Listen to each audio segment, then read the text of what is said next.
Hi guys, welcome to my channel. आज इस video में हम बात करेंगे, यदि कोई शादीशुदा लड़की है, 25-26 साल की लड़की है और उनको बच्चा नहीं हो रहा, 3-4 साल से वो ट्राई कर रही है और ट्राई करने के बाद भी उसे बच्चा नहीं हो रहा। उसका जो मंथली साइकिल्स है ये पूरी आती है, 28 दिन की साइकिल्स है, अंडे वाला टाइम भी पूरा अच्छी तरह से आता है, उसके बाद में भी वो लड़की प्रेग्नेंट नहीं होती। ऐसा क्यों होता है? आज मैं इसी के बारे में आपको बताऊंगा। ये वीडियो आप पूरा देखना।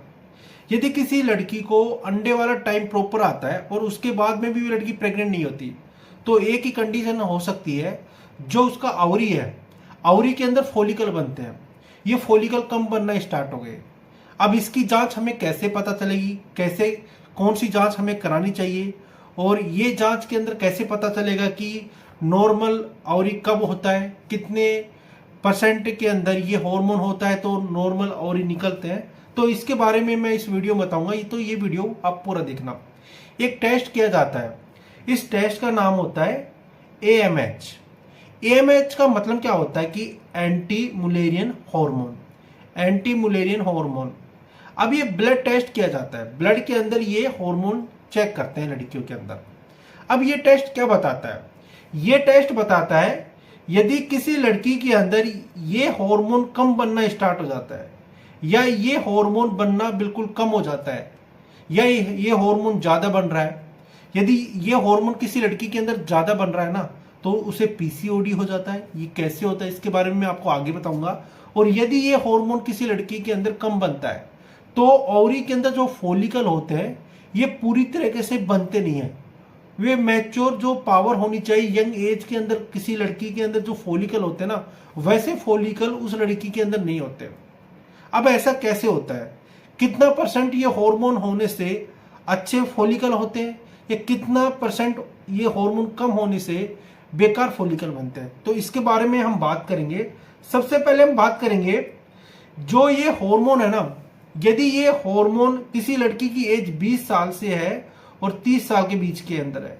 कोई लड़की आपके पास आ रही है और बोल रही कि मुझे बच्चे नहीं हो रहे, मैं शादीशुदा हूं और 3-4 साल से मैं ट्राई कर रही है, तो सबसे पहले आपको क्या करना है कि उसको बोलना है कि एक टेस्ट आता है, ये टेस्ट कराना है, ब्लड टेस्ट के द्वारा किया जाता है, और इस टेस्ट का नाम है AMH।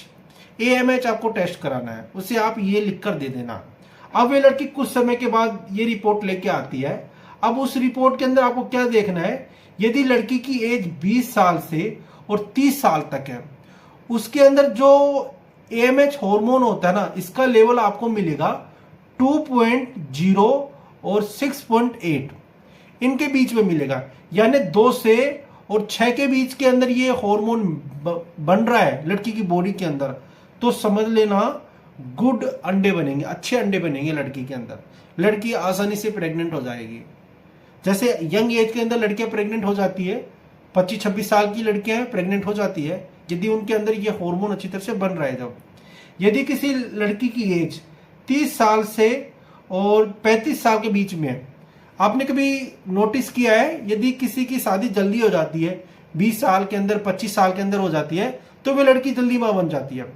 और यदि लड़की की शादी 35-40 साल में होती है, आपने नोटिस किया है, आपकी फैमिली के आसपास देखा है कि लड़की की एज 35 साल है और उसे प्रेग्नेंट होने के अंदर 3-4 साल लगती है, तो इसी कंडीशन के अंदर लगती है, क्योंकि ये हार्मोन कम बनना स्टार्ट हो गया। यदि लड़की की एज 30 साल से 35 साल की है, तो उसके अंदर जो हार्मोन मिलेगा ना, उसका लेवल ये मिलेगा 1.5 से और 4.8 तक मिलेगा।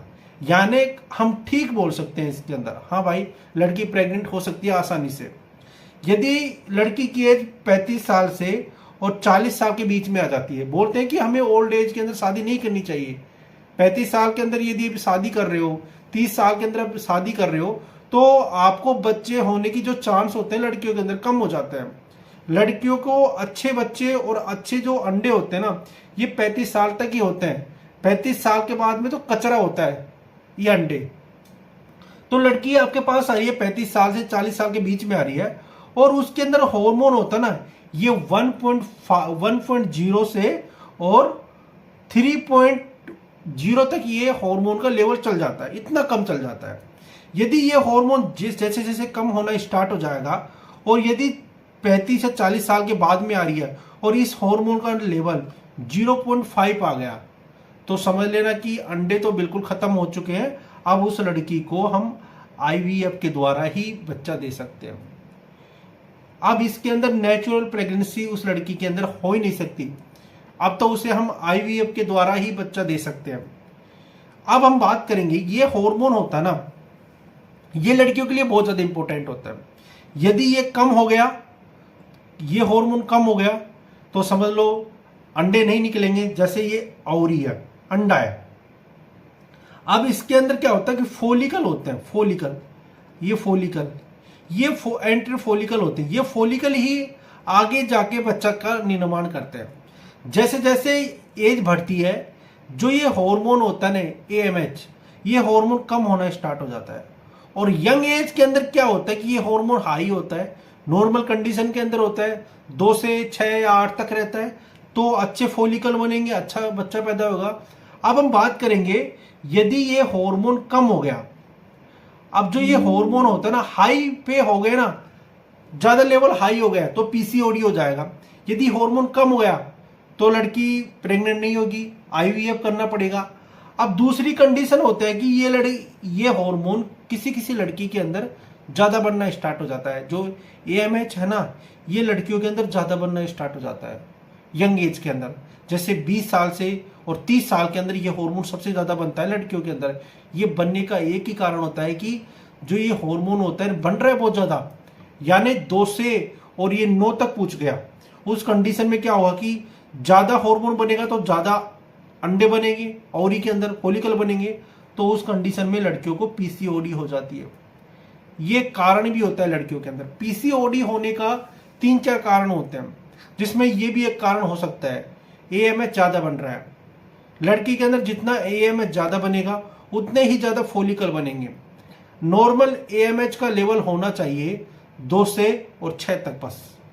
यदि एज के अनुसार हम देखें तो यंग एज के अंदर 25 से 30 साल तक 2 से 6, उसके बाद में ये धीरे धीरे कम होना स्टार्ट हो जाता है। यदि यंग एज के अंदर ये 2 से 9, 10 बन रहा है तो पीसीओडी हो गया। यानी जो ओवरी है आपके सामने दिखाई दे रहा है, ये तो नॉर्मल ओवरी है और ये फोलिकल है।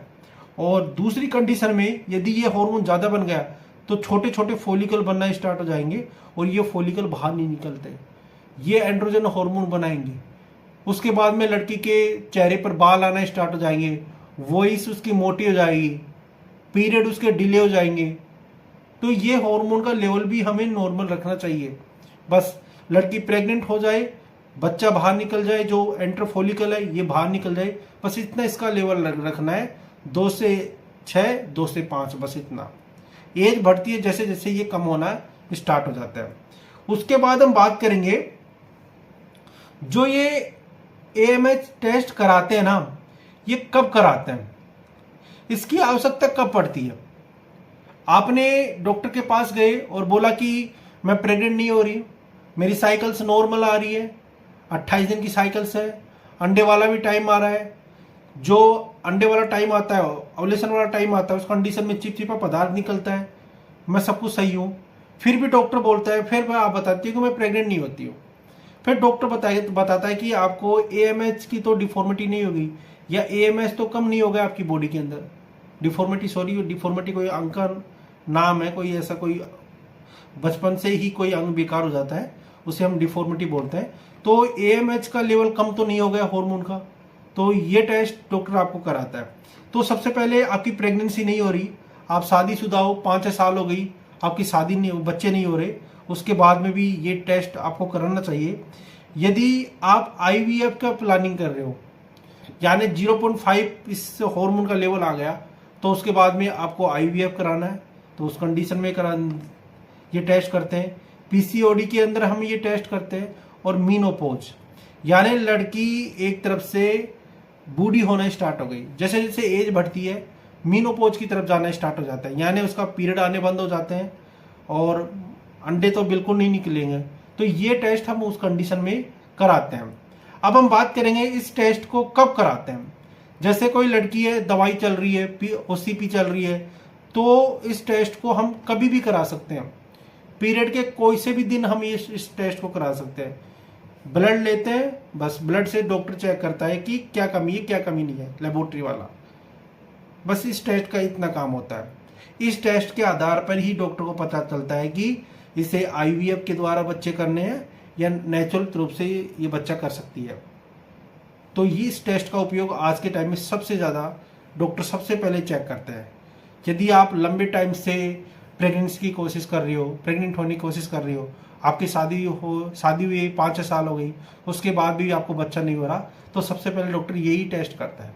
उसके बाद टेस्ट करता है कि कोई यूट्रस के अंदर तो डिफॉर्मिटी नहीं है, या कोई यूट्रस बेकार तो नहीं है, या कोई यूट्रस के अंदर लेयर तो नहीं बन गई, ये चेक करता है। उसके बाद पीसीओडी या कोई फाइब्रोड तो नहीं है, ये चेक करता है। यदि औरत के अंदर सब कुछ नॉर्मल है तो उसके हस्बैंड के स्पर्म का टेस्ट करते हैं, कितना % स्पर्म बन रहा है, मोटिलिटी कैसी है, कितने मिलियन स्पर्म बन रहे हैं, तो ये सब कुछ चेक किया जाता है। इस प्रकार ये सारी रिपोर्टें डॉक्टर चेक करता है और उसके बाद ही आपको कन्फर्म बताता है कि आप आईवीएफ के द्वारा प्रेग्नेंट हो सकती हो या नेचुरल रूप से प्रेग्नेंट हो सकती हो। यदि ये वीडियो आपको अच्छा लगा, वीडियो को लाइक कर देना, मेरे चैनल को सब्सक्राइब कर देना। वीडियो देखने के लिए थैंक यू सो मच।